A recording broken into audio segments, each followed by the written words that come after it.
Bu Lia. Ya, siap. Bentar. Ya, siap. Siap, Bu Lia? Ya. Baik. Bu Yuli, kumaha dikawitan loh, Bu?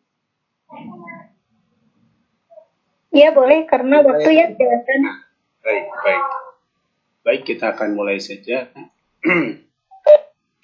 Baik, Bapak dan Ibu yang saya hormati, Bismillahirrahmanirrahim. Assalamualaikum warahmatullahi wabarakatuh. Baik, bertemu lagi di dalam pertemuan sesi kelima di hari Selasa tanggal 14 April 2020 ini. Insya Allah saya di sini sebagai host dari acara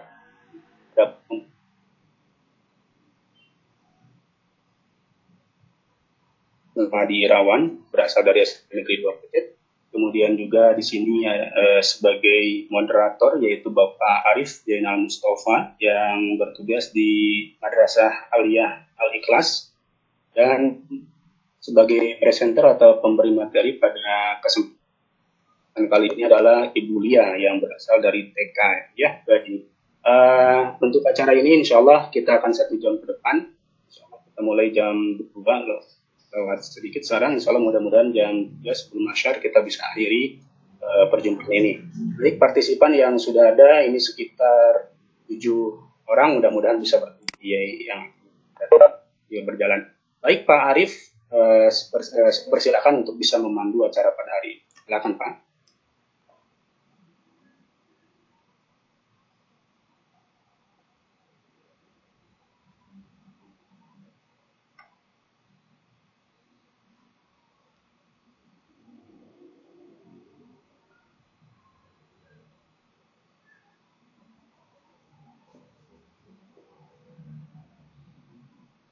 Untuk hadir di room ini dalam rangka paparan yang akan disampaikan oleh center pada hari ini.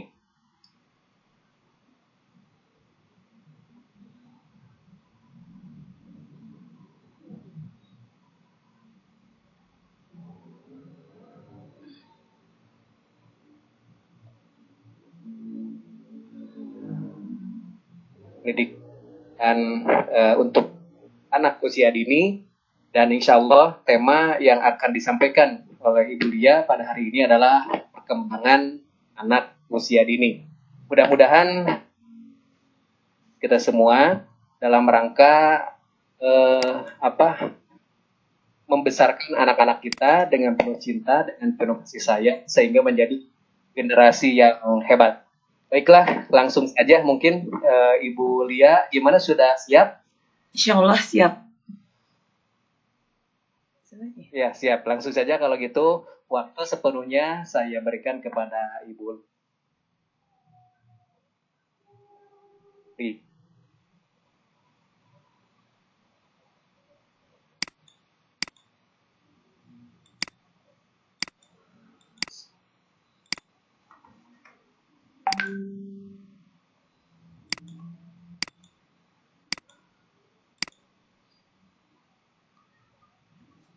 Halo? Halo, iya Bu, mangga. Itu Pak Adi, saya tidak bisa share kontennya.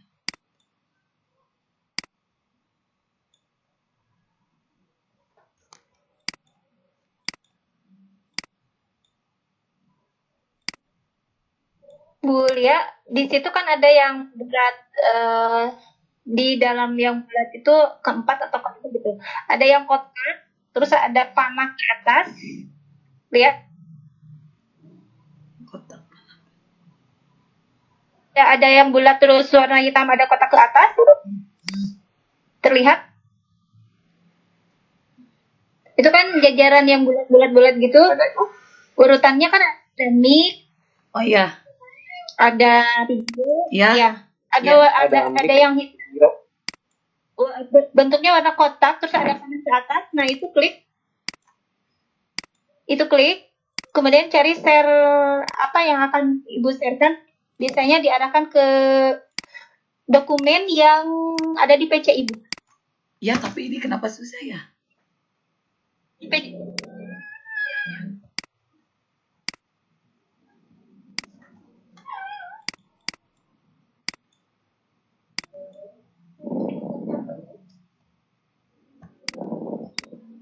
Tapi yang itu udah ketemu yang ada Ya lapangan. mungkin Pak,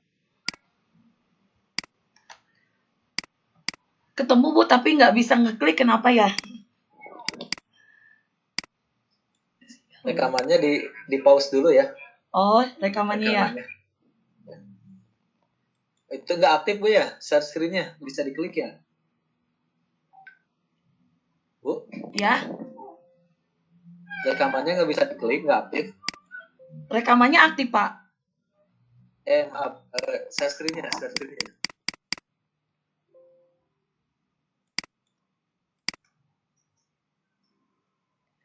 Udah.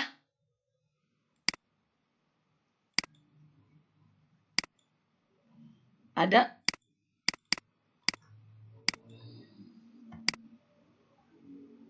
Aduh, maaf.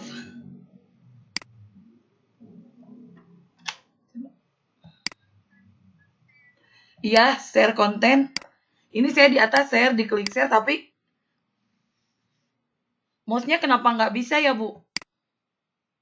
Subhanallah.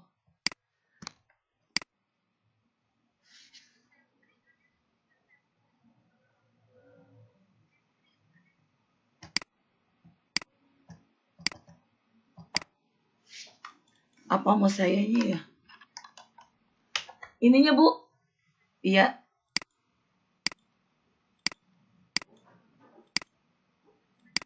Ini ketu diklik tuh nggak bisa dia mouse-nya gitu, Bu. Kenapa ya?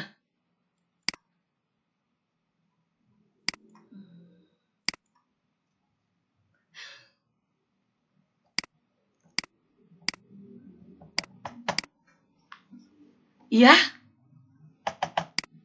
Ini udah dia.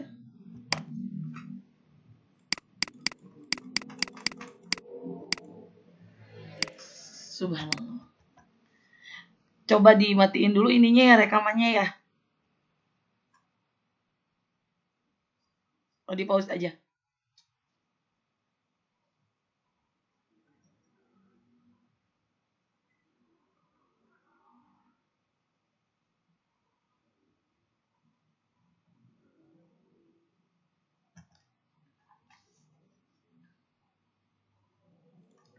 Tadi tuh udah latihan bisa ya. Tapi kenapa sekarang nggak bisa?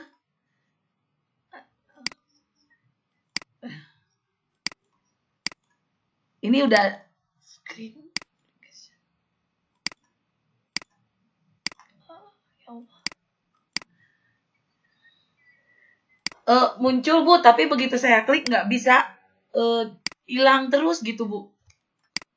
Apanya ya Bu ya? Oh iya.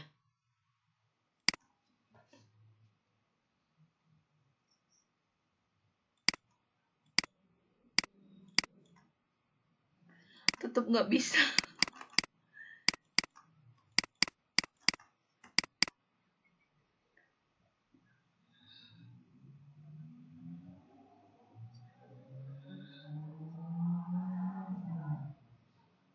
Oh, WA ya.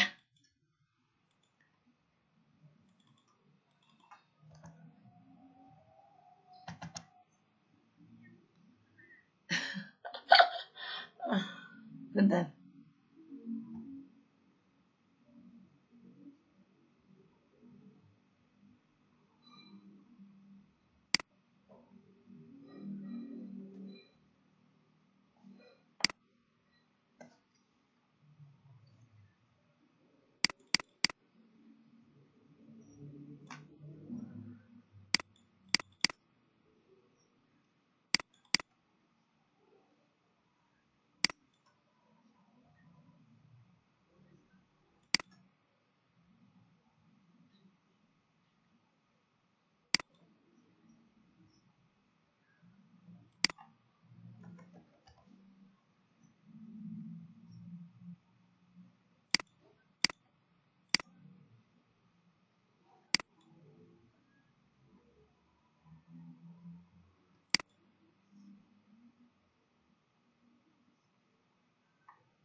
Sudah, Pak? Sudah. Mungkin sinyal ya, Pak. Saya ke Pak Adi. Ke Pak Adi. Saya coba ini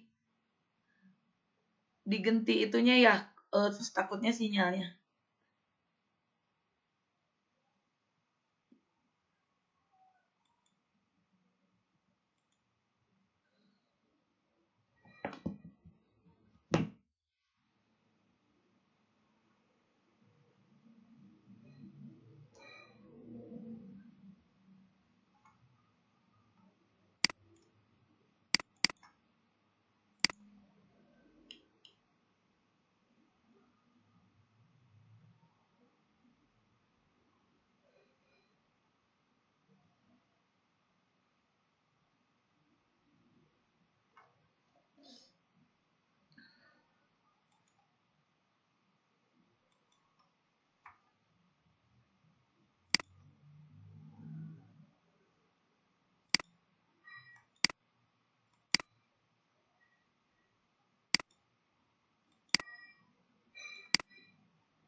Pak Adi sudah?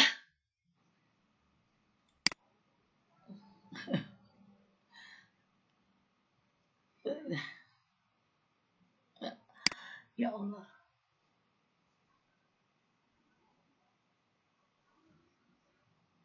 Sinyal mungkin apa ya? Nggak bisa diklik banget.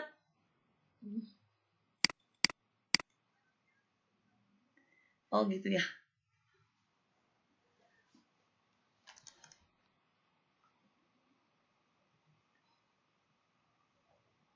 Sudah ke Pak Adi?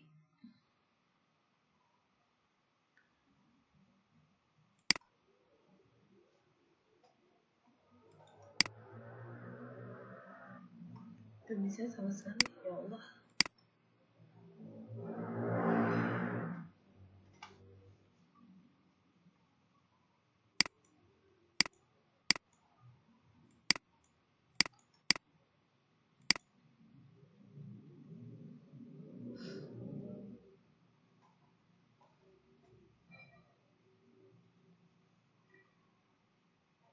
Ya, dimulai saja.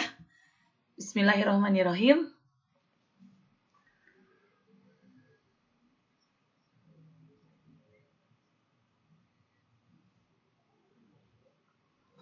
Ya, terima kasih.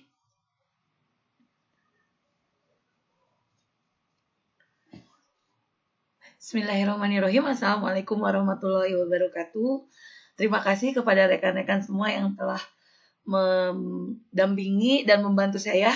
Tidak tahu kenapa di luar dugaan, subhanallah ya. Ada gangguan, diklik juga susah, saya tidak tahu kenapa. Mungkin sudah takdir qadarullah. Juga terima kasih kepada pembimbing saya, Bu Yuliarti dan Pak Ridwan, yang terus bersabar dan selalu menemani kami. Kita mulai pada saat ini saya akan share dan berbagi tentang perkembangan anak usia dini.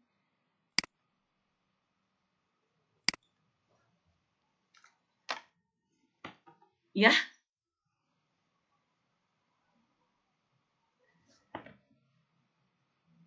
Ya.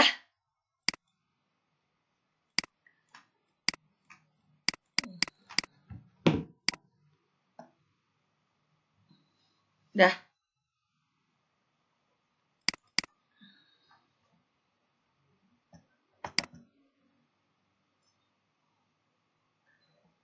Susah ya. Dah Pak.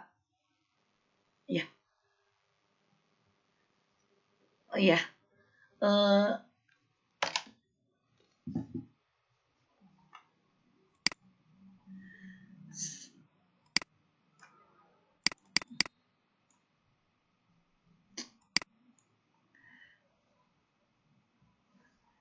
Slide-nya Pak Adi. tentang perkembangan anak usia dini. Sebelum kita harus tahu dulu anak itu apa, ya. Terus anak itu adalah titipan Allah yang Allah titipkan kepada kita, di mana mereka itu melewati masa fase perkembangan anak, dari mulai sperma dan sel telur dipersatukan, kemudian menjadi nutfah menjadi segumpal daging. Boleh slide-nya Pak Adi? Kemudian menjadi makhluk yang kemudian diberi ruh oleh Allah, dan kemudian menjadi seorang anak. Anak itu diciptakan Allah unik, mereka tidak sama,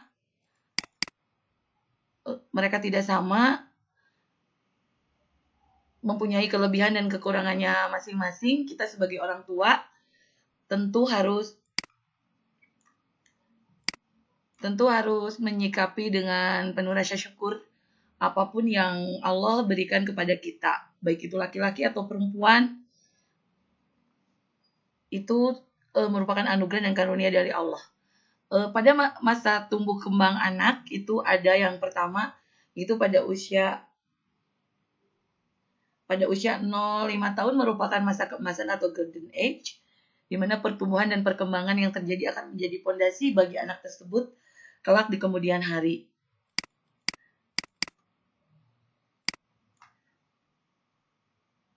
Slide lagi.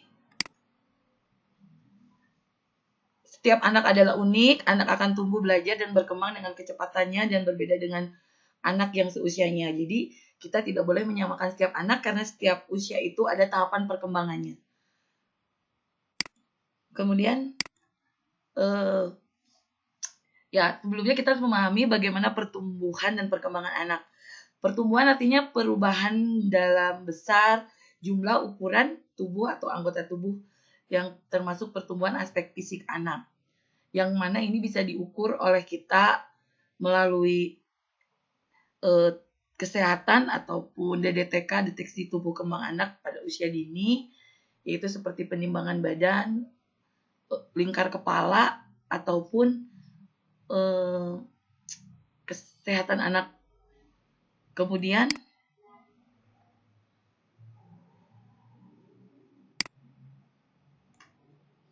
juga kita tadi sudah ya diamati melalui penimbangan berat badan, pengukuran tinggi badan, dan lingkar kepala. Itu yang menjadi ukuran untuk mengetahui pertumbuhan anak. Kemudian selanjutnya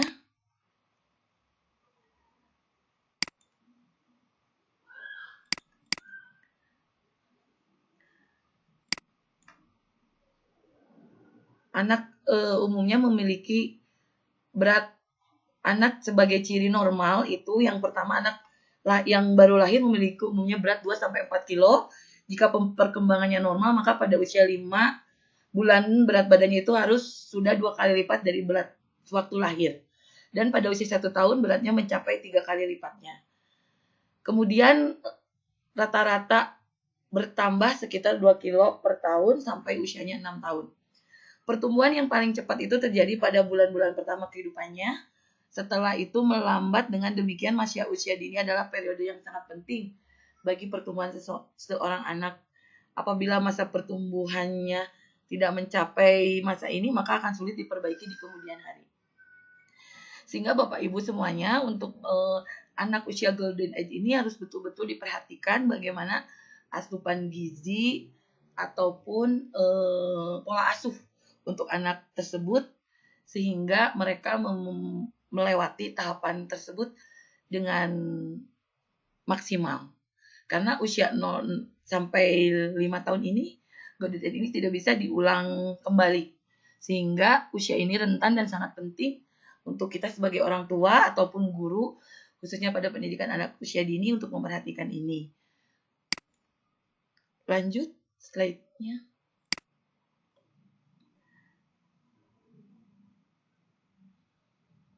Ya, ini contoh bagaimana kita mendeteksi tumbuh kembang anak yang berhubungan dengan pertumbuhan, itu melalui kartu sehat anak yang biasa dilakukan, baik sekarang itu di posyandu ataupun di sekolah-sekolah PAUD, TK, kelompok bermain, TPA ataupun yang lainnya sudah mulai menggunakan ini sehingga bisa men-screening seberapa baik pertumbuhan anak, apakah anak itu bisa bertumbuh dengan normal atau mempunyai hambatan.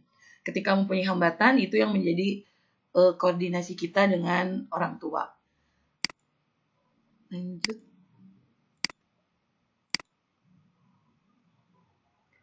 Ya, secara mudah kita bisa mengamati dari mulai anak lahir, kemudian dia bisa melakukan gerakan-gerakan ringan, kemudian dia bisa tengkurap, duduk, kemudian dia berdiri, belajar berjalan, dan dia bisa melakukan sendiri, kemudian dia bisa berinteraksi dengan benda yang ada di sekitarnya. Ya.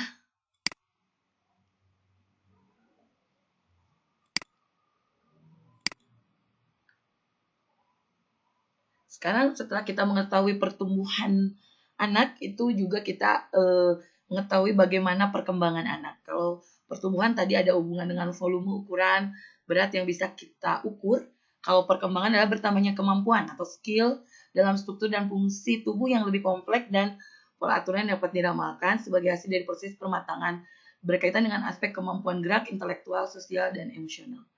Dan ini tidak bisa diukur secara konstan ya. Ciri perkembangan itu perubahan yang terjadinya secara konstan, tidak dapat diulang, bersifat permanen, terjadi dalam sekuensi waktu yang tertentu atau periodik.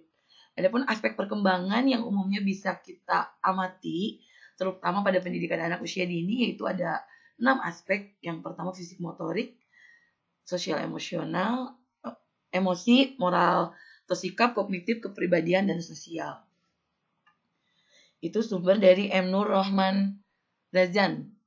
Kemudian ini ada screening awal, DDTK, deteksi dini tumbuh kembang anak, apabila anak masuk ke satuan pendidikan anak usia dini. Begitu pendaftaran awal ajaran itu anak di screening, masuk dia di usia berapa, kemudian bisa dicek konsultasi dengan orang tua, tahapan-tahapan ini yang sudah dipenuhi oleh anak. Sehingga kita bisa menstimulus ketika anak masuk ke lembaga kita, ataupun orang tua di rumah, menyamakan bagaimana menstimulus anak sehingga bisa mencapai tahapan pertumbuhan dan perkembangannya dengan baik. Seperti ini contoh kartu DDTK. Kemudian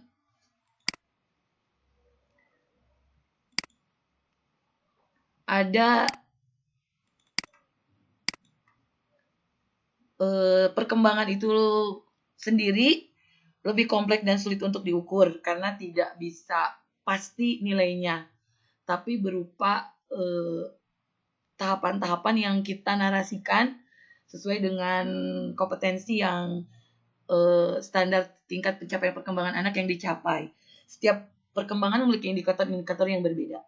Jadi setiap anak usia 01, 12, 23, 34, 45, dan 56 itu memiliki STPPA atau tahapan perkembangan yang berbeda-beda. Sehingga pendidik ataupun orang tua harus mengetahui bagaimana tahapan-tahapan yang harus dilalui oleh setiap anak, sehingga kita mengetahui kalau anak kita itu normal atau berkembang dengan baik, tumbuh dan berkembang dengan baik. Aspek-aspek perkembangan yang menjadi perhatian yaitu aspek fisik, motorik, sensori, kognitif, emosional, sosial, dan kemandirian. Ini yang menjadi fokus kita sebagai pendidik anak usia dini, memperhatikan ke-6 aspek ini. Setiap aspek itu saling berhubungan dan berkembang secara stimulan.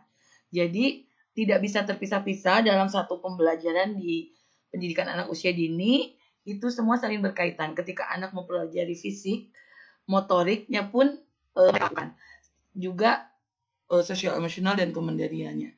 Sehingga sangat penting untuk pendidikan anak usia dini membantu menstimulus anak bagi memudahkan orang tua yang tidak bisa atau tidak mempunyai waktu ataupun tidak mengetahui bagaimana menstimulus perkembangan anak pada usia dini.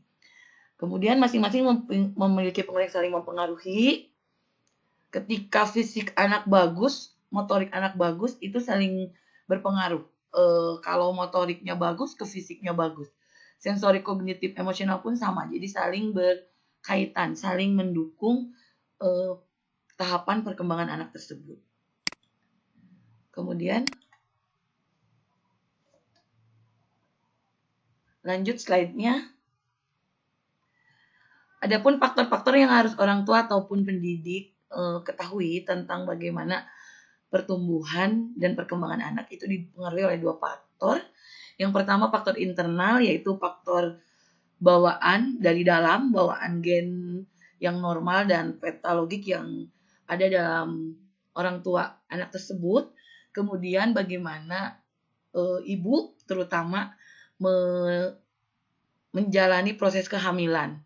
Bagaimana dia nutrisi yang dia asupan gizi nutrisi terhadap janin, kemudian bagaimana kesehatan pola hidup sehat si ibu supaya terhindar dari penyakit, kemudian obat yang dimakan si ibu ketika hamil, kemudian lingkungan si ibu atau polusi yang masuk ke dalam diri ibu. Jadi itu yang harus dijaga supaya pertumbuhan dan perkembangan anak bagus dari mulai faktor internal. Kemudian setelah anak lahir, itu dipengaruhi oleh faktor eksternal, terutama untuk anak sendiri langsung dia mempunyai pengaruh dari luar, yaitu asupan gizi. Jadi kita memberi makanan yang beragam, bergizi, berimbang untuk anak B2SA.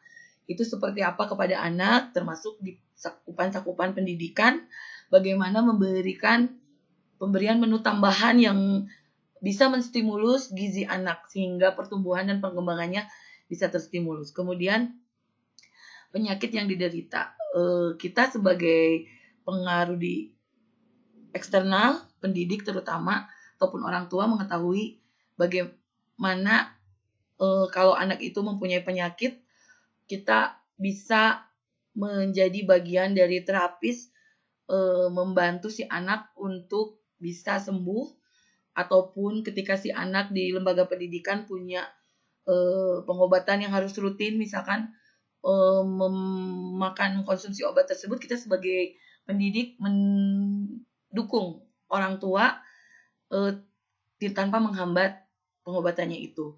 Kemudian kualitas pengasuhan, pola asuh yang diberikan baik di lingkungan rumah ataupun di sekolah itu harus sesuai dengan bagaimana pola asuh pada pendidikan anak usia dini 0-6 itu, di mana golden age, jadi anak harus selalu bahagia. Anak merdeka, anak bahagia, belajar menyenangkan tanpa paksaan.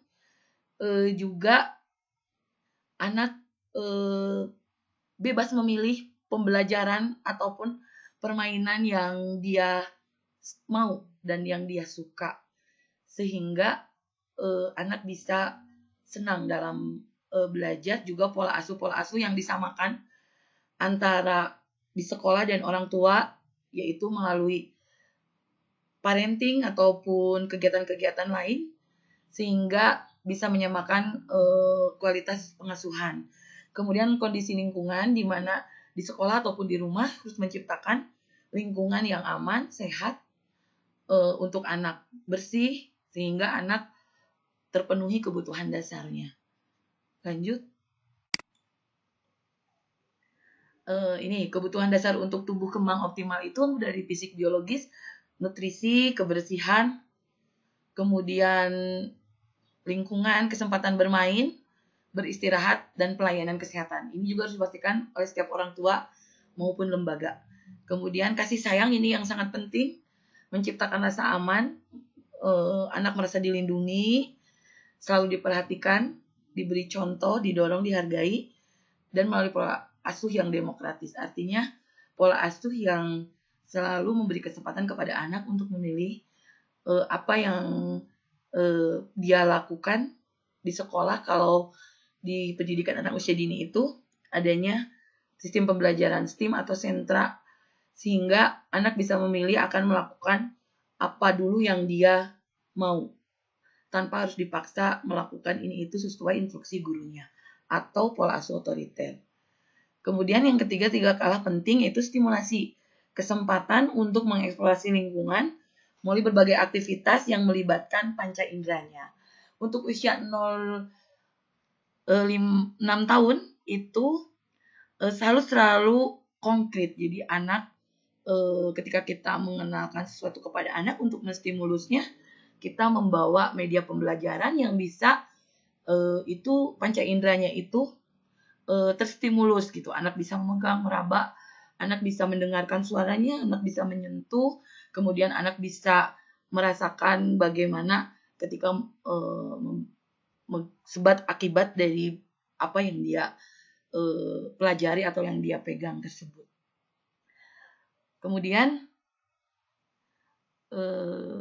ada garis waktu perkembangan anak itu. Yang pertama 0,2 tahun yaitu lebih berperan kepada sensori motor. Di sini orang tua ataupun pendidik lebih memberikan bagaimana anak melihat yang baik-baik gitu. Jadi gambar-gambar ataupun diberikan yang bisa menstimulus panca inderanya, yaitu melalui sensorinya, yaitu mengenal warna untuk menstimulus sensori motornya. Mulai memegang benda seperti itu. Kemudian 2-6 tahun pra operasional itu anak mulai mengetahui bagaimana benda yang dia pegang, kemudian dia mulai mengekspresikan bagaimana yang ada di benak dia sesuai dengan kenyataan yang dia pegang, itu bisa diekspresikan melalui berbagai macam permainan ataupun pembelajaran sehingga menstimulus anak untuk menstimulus 6 aspek perkembangan seperti bahasa, sosial, emosional, fisik, motorik, dan seninya. Kemudian 6-12 tahun itu lebih konkret operasional. Artinya ini lebih bisa memutuskan juga menstimulus oleh dirinya sendiri. Tidak seperti anak 6 tahun itu harus perlu bantuan dari orang dewasa. 6-12 itu mungkin pendampingan sehingga anak bisa tumbuh dan berkembang dengan optimal. Itu mungkin ya. Jika di kolaborasikan itu 08 itu yang mereka mainkan, yang mereka pelajari itu tubuhnya sendiri. Jadi mereka bermain dengan tubuhnya sendiri. Kemudian usia 8-18 bulan itu mereka membutuhkan mainan. Jadi mereka bisa berinteraksi, bisa belajar dari mainan yang mereka pegang. Kemudian 18-24 bulan itu mulai sampai usia 2 tahun itu yang mereka butuhkan bermain untuk menstimulus pertumbuhan dan perkembangannya. Full bermain. Sehingga kalau di usia playgroup itu full bermain. Untuk 2 tahun sampai 36 bulan ini anak udah mulai bisa diinstruksikan 1 atau 2 kegiatan. Sehingga sudah bisa melakukan aktivitas atau bekerja. Apalagi usia 6 sampai 12 tahun itu siap dengan tugas-tugas ataupun kerjaan ataupun aktivitas yang lebih dari 2 macam. Seperti itu. Kemudian jenjang kebutuhan menurut Maslow itu ada yang pertama aktual untuk anak. Itu yang pertama ada aktualisasi diri.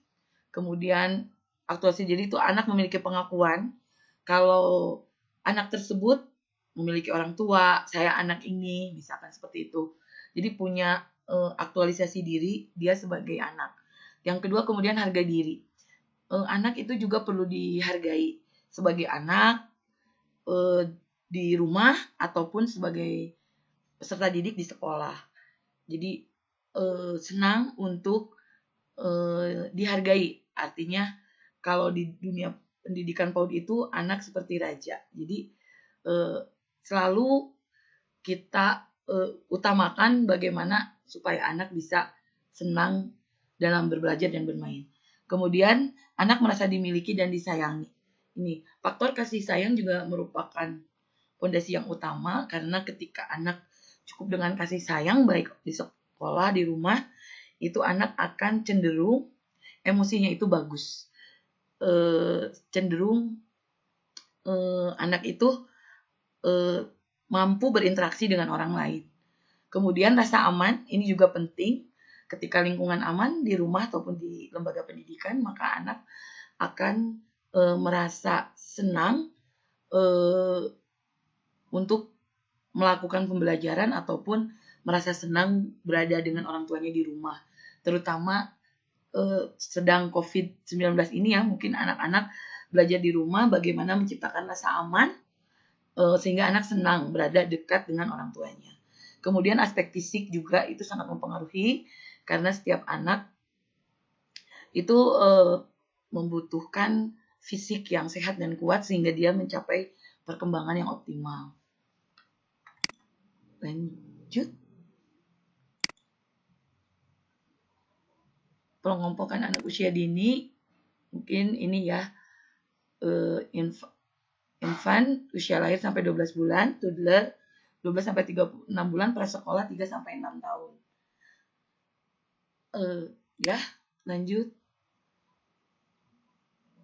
Ada aspek DPA atau Development Appropriate Practice, yaitu aspek kesesuaian di mana melakukan pendidikan, menanamkan perkembangan anak itu harus memperhatikan aspek kesesuaian, di antaranya kesesuaian usia, di mana di lembaga pendidikan maupun di rumah kita tidak bisa menyamakan usia anak karena setiap usia mempunyai tahapan yang berbeda atau stimulus yang berbeda.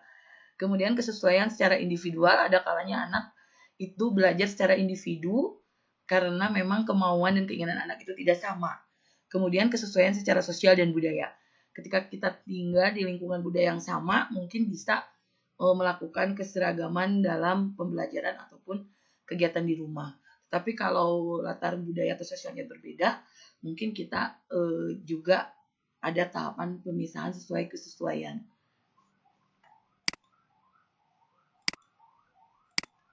Selanjutnya,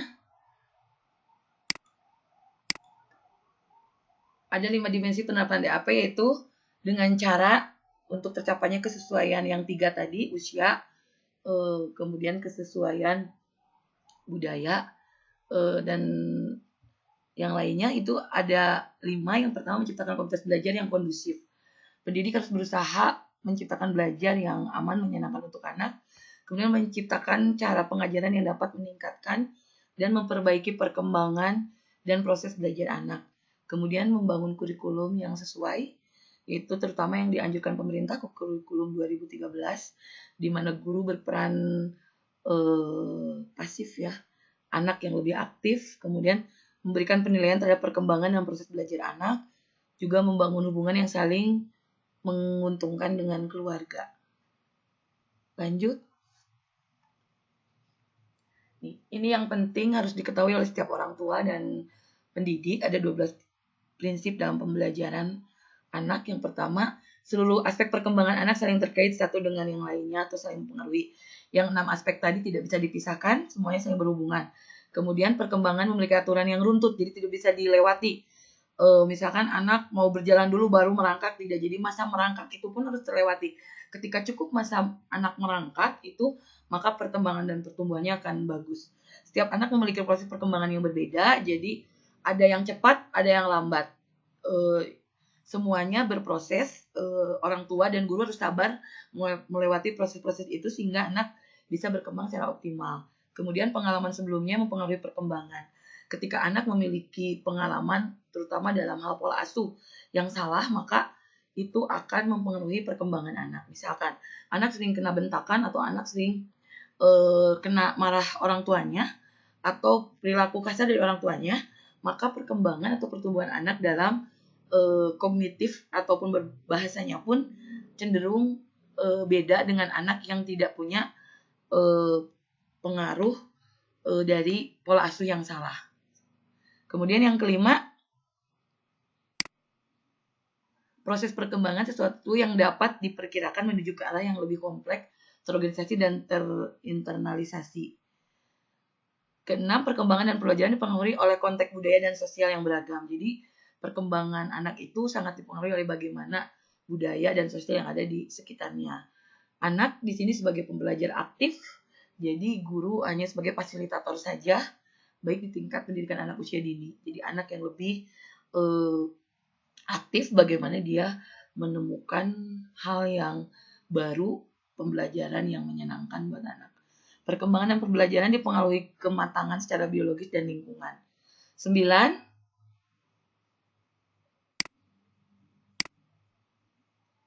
Bermain sebagai alat anak untuk menunjukkan tahapan perkembangannya. Jadi belajar melalui bermain dan bermain seraya belajar.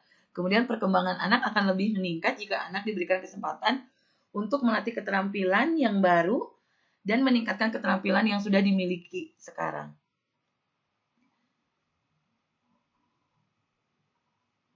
Terakhir,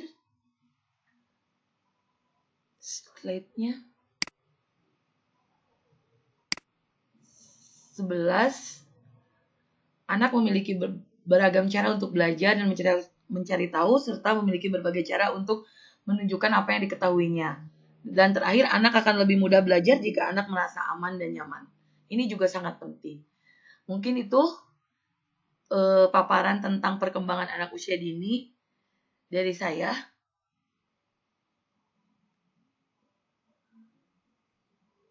Itu udah tadi dijelaskan. Itu tidak usah, Pak. Udah cukup. Terima kasih.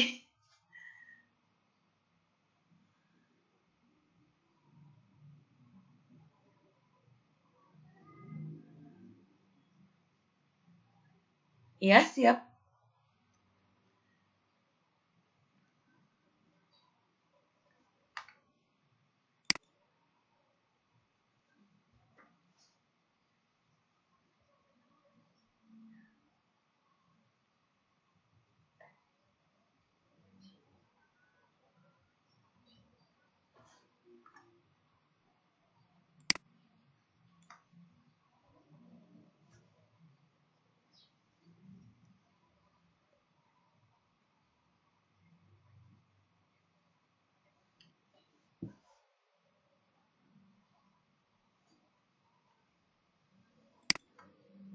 Ya.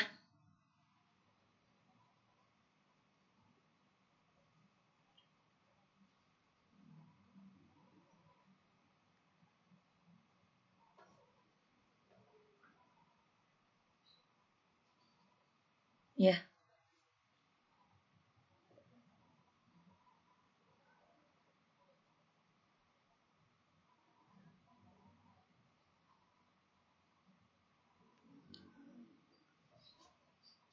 Ya. Terima kasih Bu Yuli pertanyaannya. Setiap anak itu mungkin seperti kertas kosong yang Allah berikan sama.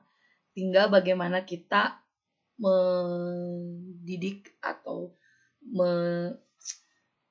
memfasilitasi bagaimana pertumbuhan dan tahapan perkembangannya.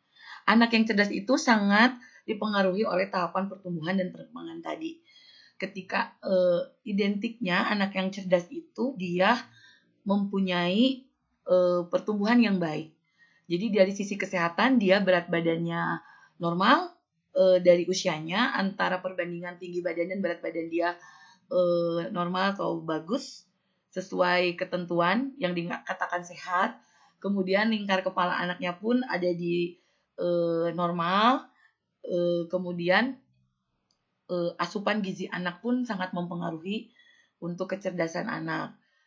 Adapun dari perkembangan 6 aspek seperti fisik motorik, sosial emosional, bahasa ataupun seni yang dimiliki anak itu setiap anak mempunyai kecerdasan yang berbeda. Ada multiple intelligence, 9 kecerdasan bagi anak, tapi sangat jarang anak memiliki 9 kecerdasan itu. Tapi setiap anak itu punya salah satu atau bagian kecerdasan mana yang paling menonjol di anak. Kalau kami guru PAUD menilai atau melihat anak itu ketika anak memasuki bagaimana fisik motoriknya, ada yang potensi kecerdasannya itu tinggi di bahasa, ada yang di kognitifnya, ada yang di otak kiri atau otak kanannya, seperti itu. Sehingga semua itu bisa kita ikhtiarkan dengan bagaimana stimulasi yang bagus untuk anak itu. Jadi setiap anak itu unik, setiap anak itu punya potensi untuk cerdas, tinggal bagaimana orang tua dan pendidik yang punya tanggung jawab untuk menjadikan anak itu cerdas, seperti itu. Ada juga itu, tapi tidak semua ya, anak yang misalkan usia belum waktunya dia sudah bisa melewati berbagai tahapan perkembangan, punya kelebihan gitu. Tapi tidak semua anak. Tapi semua itu bisa diikhtiarkan dengan bagaimana menstimulasi anak-anak kita, baik di rumah ataupun di lingkungan sekolah. Seperti itu.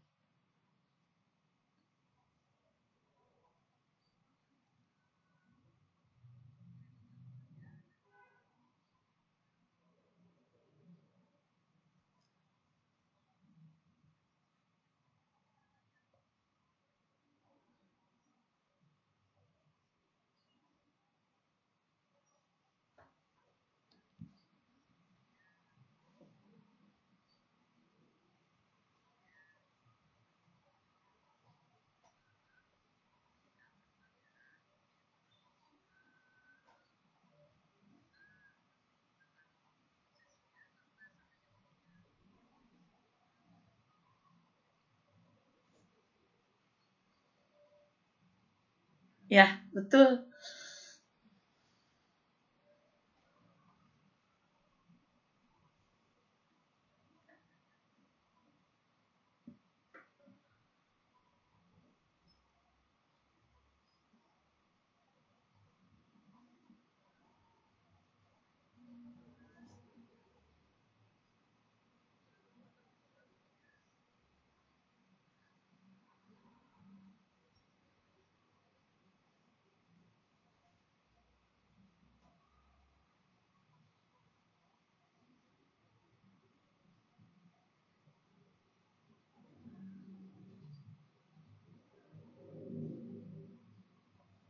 Kalau dari pembimbing nggak ada masukannya?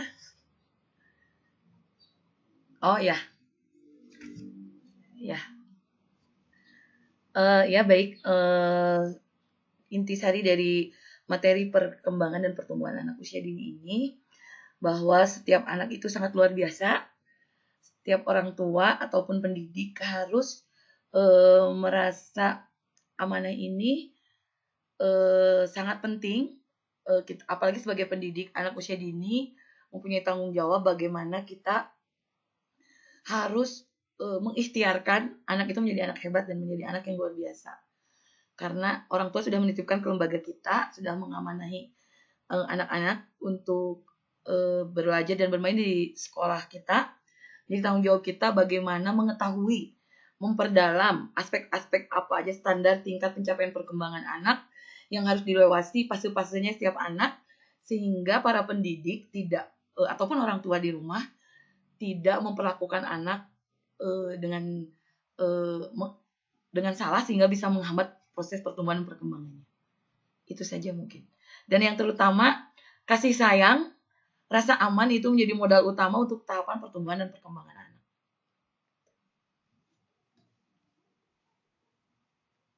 Ya, itu terima kasih.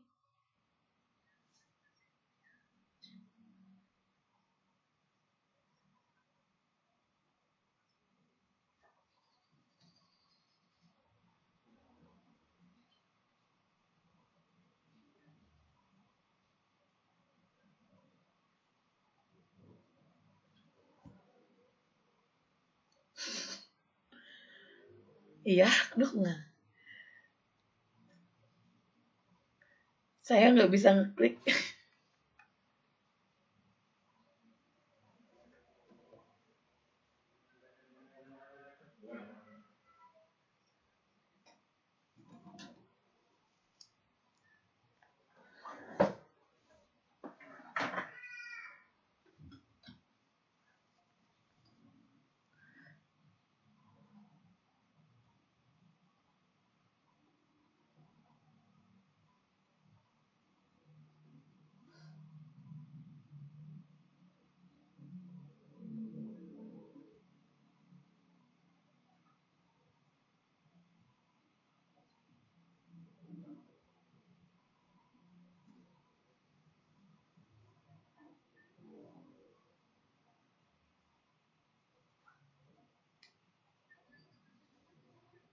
Waalaikumsalam warahmatullahi wabarakatuh.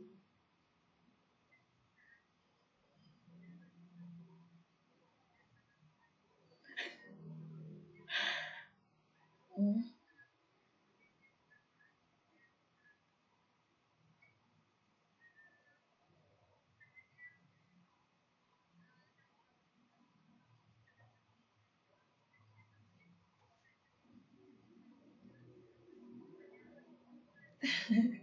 Ya, waktu latihan sama Pak Adi lancar ya Pak Adi. Saya latihan dulu, Bu.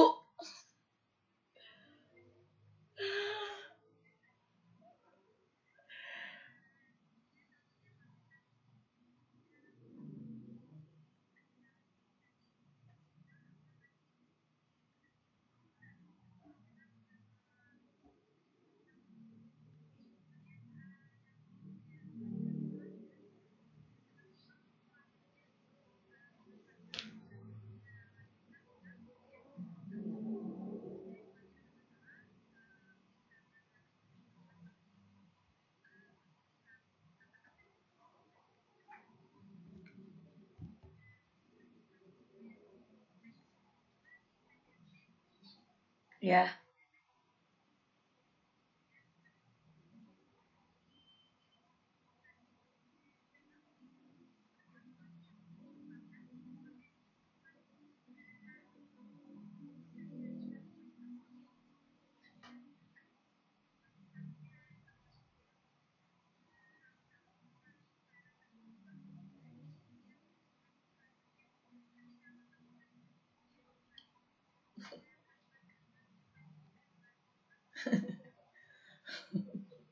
ya,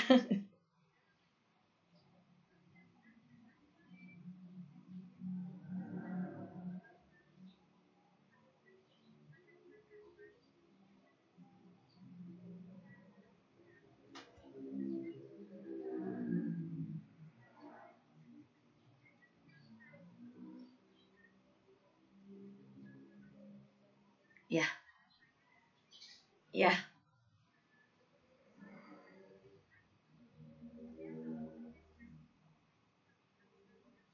ya.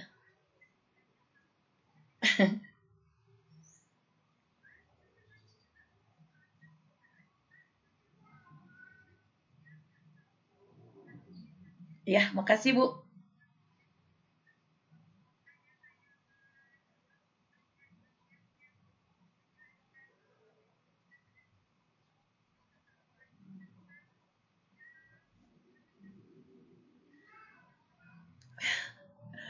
Ya, makasih Bu. Waalaikumsalam warahmatullahi wabarakatuh.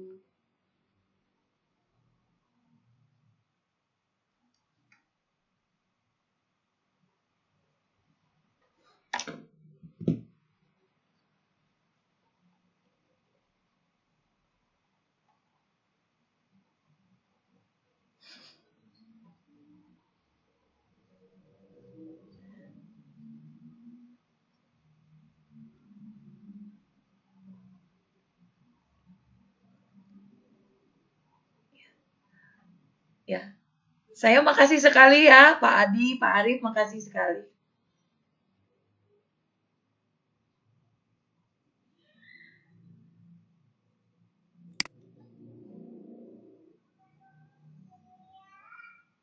Waalaikumsalam warahmatullahi wabarakatuh.